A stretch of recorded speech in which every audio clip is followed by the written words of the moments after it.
Satu kalimat. Hanya butuh satu kalimat peringatan dari Ali bin Abi Thalib untuk membuat tubuh seorang panglima perang yang tak pernah gentar seketika gemetar hebat. Pedang yang tergenggam erat perlahan melonggar, dan air mata mulai mengalir di tengah panasnya padang pasir yang membara. Apa sebenarnya yang dibisikkan Ali hingga mampu menghentikan pedang yang sudah terhunus itu? Assalamualaikum warahmatullahi wabarakatuh. Dukung terus channel Jejak Tapak Islam agar kami bisa membagikan kisah Islami yang penuh hikmah ini. Mohon dukungannya untuk subscribe, like, dan komen, serta nyalakan loncengnya. Tolong tulis sholawat di kolom komentar, agar kita semua mendapatkan syafaat di hari akhir. Bagi yang sudah mendukung, saya doakan rezekinya melimpah, panjang umur dan selalu dalam keberkahan Allah Subhanahu wa Ta'ala. Amin. Kita kembali ke tahun 36 Hijriah. Di hamparan pasir dekat Basrah, sejarah Islam mencatat salah satu momen paling memilukan.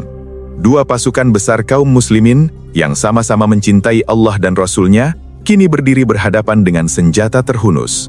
Ini adalah Perang Jamal, sebuah ujian persaudaraan yang amat berat, di mana fitnah telah berhasil menyusup ke dalam barisan para sahabat mulia. Di satu sisi, berdiri Ali bin Abi Thalib, sepupu sekaligus menantu Rasulullah, sosok yang pintu ilmunya tak tertandingi. Di sisi lain, berdiri Zubair bin Awam, Hawari atau pembela setia Rasulullah, salah satu dari 10 sahabat yang dijamin masuk surga. Bagaimana mungkin dua raksasa keimanan ini bisa berada di ujung tombak yang berlawanan? Takdir Allah sedang bekerja dengan cara yang misterius. Mari kita mengenal siapa Zubair bin Awam. Dia bukanlah orang sembarangan. Dialah orang yang pertama kali menghunuskan pedang di jalan Allah saat masih belia di Mekah. Dialah keponakan Khadijah binti Khuwailid. Keberaniannya begitu legendaris, hingga Rasulullah pernah bersabda, "Setiap nabi memiliki hawari atau pembela setia, dan hawariku adalah Zubair." Kedudukannya begitu tinggi di sisi Nabi. Ali dan Zubair bukan sekedar sesama muslim, mereka adalah kerabat dekat. Darah yang mengalir di tubuh mereka bertaut pada kakek yang sama. Mereka tumbuh bersama dalam naungan wahyu, bahu-membahu dalam setiap pertempuran Badar, Uhud, dan Khandak. Tidak pernah terlintas dalam benak siapapun di masa itu bahwa pedang mereka suatu hari nanti akan saling beradu di medan laga. Namun, badai fitnah yang menimpa umat Islam setelah syahidnya Khalifah Utsman bin Affan telah mengaburkan pandangan banyak orang. Tuntutan atas keadilan atas darah Utsman yang belum terpenuhi menjadi api yang membakar emosi. Zubair bersama Tolhah dan Ummul Mukminin Aisyah berangkat ke Basrah bukan untuk merebut kekuasaan, melainkan untuk menuntut ditegakkannya hukum kisos terhadap para pembunuh Utsman. Di sisi lain, Ali bin Abi Thalib yang baru saja dibaiat sebagai khalifah memandang bahwa stabilitas negara harus didahulukan sebelum mengejar para pembunuh yang menyusup dan bersembunyi di dalam kabilah-kabilah yang kuat. Ali berusaha memadamkan api pemberontakan dengan diplomasi, namun situasi semakin tidak terkendali karena adanya pihak ketiga yang terus mengadu domba. Dan akhirnya, takdir membawa mereka ke satu titik temu yang menyedihkan. Ribuan pasukan telah berkumpul, suara derap kuda dan denting besi memenuhi udara. Hati kaum mukminin sesungguhnya menangis. Tidak ada yang menginginkan pertumpahan darah ini terjadi. Namun provokasi dan kesalahpahaman telah menyeret mereka ke ambang perang saudara. Melihat barisan pasukan Zubair dan Tolhah, hati Ali terasa perih. Dia tidak ingin pedang-pedang ini meminum darah saudaranya sendiri.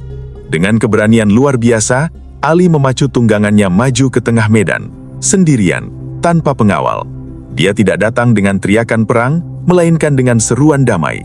Dia memanggil satu nama dengan suara lantang yang membelah keheningan padang pasir. "Wahai Zubair, keluarlah engkau," seru Ali. Suaranya menggema. Para prajurit di kedua belah pihak menahan nafas. Apakah ini awal dari duel satu lawan satu? Ataukah ada hal lain yang direncanakan sang khalifah? Dari barisan seberang, seorang panglima gagah perkasa memacu kudanya keluar untuk menyambut panggilan itu. Itu adalah Zubair bin Awam. Dia maju dengan gagah berani. Dia mengira Ali menantangnya untuk berduel. Zubair adalah singa padang pasir. Dia tidak pernah menolak tantangan. Namun, saat dia semakin dekat, dia melihat wajah sepupunya itu tidak mencerminkan kebencian, melainkan kesedihan yang mendalam. Mereka kini berhadapan, begitu dekat hingga bisa saling menatap mata. Dua sahabat yang dulu makan dari piring yang sama, kini dipisahkan oleh baju besi dan prasangka. Ali menatap Zubair, Tatapan yang menembus hingga ke relung jiwa. Tidak ada amarah, yang ada hanyalah kerinduan akan kebenaran. Ali memulai pembicaraan, bukan dengan argumen politik, bukan pula dengan dalil kekuasaan. Dia bertanya dengan lembut, "Wahai Zubair, apa yang membawamu kemari? Apa yang membuatmu mengangkat senjata melawanku?" Zubair menjawab, "Darah Utsman. Aku menuntut balas atas darah Utsman." Jawaban itu tegas. Bagi Zubair, ini adalah misi suci. Dia merasa berada di pihak yang benar, membela khalifah yang terzalimi. Namun Ali memiliki kunci untuk membuka hati Zubair yang telah tertutup oleh emosi sesaat. Ali berkata, "Demi Allah, wahai Zubair, aku ingin mengingatkanmu pada sesuatu. Ingatkah engkau pada suatu hari, saat engkau sedang berjalan bersama Rasulullah Sallallahu Alaihi Wasallam? Ingatkah engkau momen itu?" Ali mulai memutar balik jarum jam, mengajak Zubair meninggalkan padang pasir Basroh yang panas, kembali ke masa-masa indah di Madinah. Seketika, suasana berubah. Kata-kata Ali membawa pikiran Zubair melayang jauh ke belakang, ke masa ketika Nabi masih hidup, masa ketika wahyu masih turun membasahi bumi. Ali melanjutkan, "Saat itu, Rasulullah memandangmu dan bertanya, 'Wahai Zubair, apakah engkau mencintai Ali?' Zubair, saat itu engkau menjawab dengan penuh keyakinan, 'Tentu saja, wahai Rasulullah. Bagaimana aku tidak mencintainya? Dia adalah sepupuku dan saudaraku seiman.' Lalu, Ali mengucapkan kalimat kuncinya, mengulang sabda Nabi hari itu. 'Ingatkah engkau, Zubair?' Nabi kemudian berkata, 'Sesungguhnya, suatu hari nanti engkau akan memeranginya, Ali. Dan saat itu, engkau berada di pihak yang zalim. Salah.' Bagaikan disambar petir di siang bolong, kalimat itu menghantam dada Zubair lebih keras dari pukulan palu gada manapun. Engkau akan memeranginya, dan engkau berada di pihak yang salah. Ramalan itu, peringatan itu, Zubair telah melupakannya selama bertahun-tahun, tertimbun oleh dinamika kehidupan dan konflik. Tubuh sang pahlawan gemetar. Keringat dingin mengalir di balik baju zirahnya. Ingatan itu kini kembali dengan jernih, setajam kristal. Dia sadar, sabda Nabi adalah kebenaran mutlak. Jika Nabi berkata dia akan berada di pihak yang salah saat memerangi Ali, maka saat ini, detik ini, dia sedang berdiri di atas kesalahan yang fatal. Dengan suara bergetar, Zubair berkata, "Demi Allah, aku lupa akan hal itu. Jika saja aku mengingatnya sebelum ini, aku tidak akan pernah melangkah keluar untuk menentangmu, wahai Ali. Aku tidak akan pernah mengangkat senjata ini." Tanpa ragu sedetik pun, Zubair mengambil keputusan yang mengejutkan semua orang. Dia memutar kudanya. Dia memilih mundur. Bagi seorang kesatria Arab, mundur dari medan perang adalah aib terbesar. Tapi bagi Zubair, melawan sabda Nabi adalah kebinasaan abadi. Dia memilih selamat di akhirat daripada kehormatan semu di dunia. Pasukannya terperangah. Mereka melihat panglima tertinggi mereka berbalik arah bahkan sebelum pedang beradu. Bisik-bisik kebingungan menyebar seperti api. Semangat tempur pasukan mulai goyah melihat pemimpin mereka meninggalkan barisan. Namun, ujian belum selesai. Putranya, Abdullah bin Zubair, menghadangnya. "Wahai ayah, mau kemana engkau? Apakah engkau takut pada pedang-pedang Bani Hashim?" tanya Abdullah, mencoba membakar semangat ayahnya kembali. Tuduhan pengecut dilontarkan kepada sang hawari Rasulullah. Zubair menjawab dengan pedih, "Bukan ketakutan yang memalingkanku, wahai anakku. Tapi Ali telah mengingatkanku pada sesuatu yang aku lupakan. Sebuah janji dan peringatan dari kekasih Allah. Aku telah bersumpah tidak akan memeranginya selamanya." Dan begitulah, Zubair bin Awam, sang hawari, meninggalkan medan perang Jamal. Dia melepaskan jabatannya, kehormatannya di mata manusia, dan ambisi politik kelompoknya demi menaati satu kalimat Nabi yang diucapkan puluhan tahun silam. Dia memilih pergi menyendiri ke arah lembah Wadi Al-Sibah. Namun, syaitan tidak akan membiarkan seorang mukmin bertaubat dengan tenang. Seorang pria bernama Amr bin Jurmus dari kabilah Bani Tamim melihat kepergian Zubair.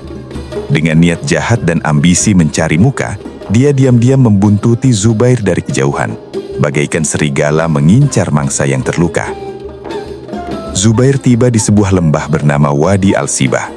Waktu sholat telah tiba. Dia menambatkan kudanya dan bersiap menghadap Tuhannya. Di tempat sunyi ini, dia ingin mengadu, memohon ampunan atas kehilafannya yang hampir saja memerangi saudara sendiri. Dia mengangkat takbir, melupakan dunia dan segala isinya. Dia bersujud panjang, mungkin dengan air mata yang menetes membasahi pasir. Dia merasa tenang karena telah berhasil lari dari fitnah yang gelap gulita. Namun, dia tidak menyadari bahaya yang mengintip di belakangnya. Saat Zubair sedang bersujud, posisi paling dekat seorang hamba dengan Tuhannya, Amr bin Jurmus, mengambil kesempatan itu. Tanpa kode etik kesatria, tanpa peringatan, dia menyerang Zubair dari belakang. Sebuah pengkhianatan yang keji terhadap seorang sahabat Nabi yang mulia. Zubair bin Awam pun syahid, bukan di tengah gemerincing pedang medan perang yang dia kuasai seumur hidupnya, melainkan dalam sujud sholatnya. Nyawanya melayang sebagai seorang yang bertaubat, seorang yang memilih mundur demi kebenaran. Amr bin Jurmus dengan hati dipenuhi kesombongan, mengambil pedang dan cincin Zubair. Dia memacu kudanya menuju perkemahan Ali bin Abi Thalib. Dia berpikir, aku telah membunuh musuh besar khalifah. Pasti Ali akan memberiku harta dan kedudukan yang tinggi. Dia tiba di depan tenda Ali dan meminta izin masuk dengan penuh percaya diri. Izinkan aku masuk, aku membawa kabar gembira bagi Amirul Mukminin. Aku telah membunuh Zubair, serunya. Suara itu sampai ke telinga Ali yang berada di dalam. Apakah Ali gembira? Apakah dia sujud syukur atas kematian panglima musuhnya? Tidak. Demi Allah, tidak. Ali justru gemetar mendengar kabar itu. Dia menolak memberi izin masuk kepada pembunuh, namun meminta pedang Zubair dibawa ke hadapannya. Saat pedang itu diletakkan di tangannya, pertahanan Ali runtuh. Dia mengenali pedang ini. Ini adalah pedang yang sama yang berkali-kali melindungi Rasulullah dari bahaya. Ini adalah pedang yang selalu berada di barisan depan membela Islam. Ali menangis. Dia berkata, pedang ini, berapa banyak kesulitan dan bahaya yang telah ia singkirkan dari wajah Rasulullah Shallallahu Alaihi Wasallam. Ali tidak melihat Zubair sebagai musuh, tapi sebagai saudara perjuangan yang jasanya tak terhitung bagi agama ini. Lalu Ali mengucapkan kalimat kuncinya, mengulang sabda Nabi hari itu. Sampaikan kabar gembira kepada pembunuh putra Safiyah, Zubair, dengan neraka. Bukan hadiah yang didapat, melainkan vonis neraka dari lisan sepupu Nabi. Amr bin Jurmus terhenyak. Dia mengira telah berjasa, namun justru dilaknat. Dia lupa bahwa dalam Islam, tujuan tidak menghalalkan cara. Membunuh seorang mukmin yang sedang sholat, apalagi seorang sahabat mulia yang telah mundur dari perang, adalah dosa besar yang tak terampuni. Lalu Ali memerintahkan jenazah Zubair dibawa dan dimakamkan dengan layak. Ali sendiri yang mensolatkannya. Dia mendoakan ampunan bagi sahabatnya itu. Bagi Ali, Zubair tetaplah hawari Rasulullah, terlepas dari kesalahan ijtihad yang sempat ia lakukan di akhir hayatnya. Momen ini menjadi pukulan berat bagi Ali.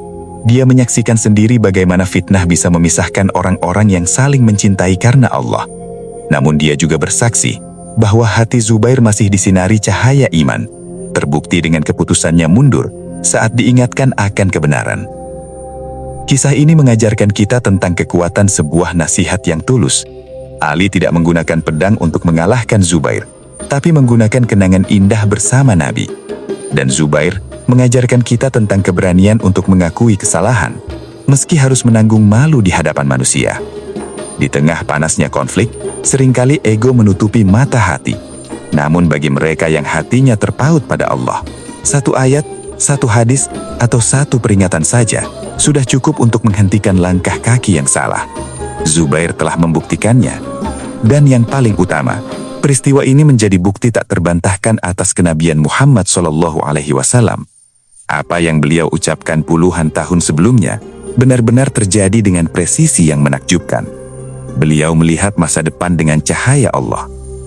Semoga Allah meridhoi Ali bin Abi Thalib, dan semoga Allah meridhoi Zubair bin Awam, dua sahabat mulia yang bertemu di dunia dalam cinta, sempat berselisih karena fitnah, namun insya Allah kembali bersatu di surga dalam kedamaian abadi.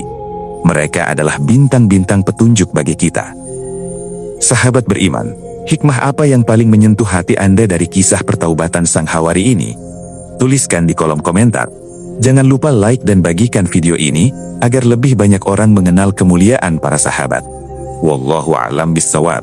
Assalamualaikum warahmatullahi wabarakatuh.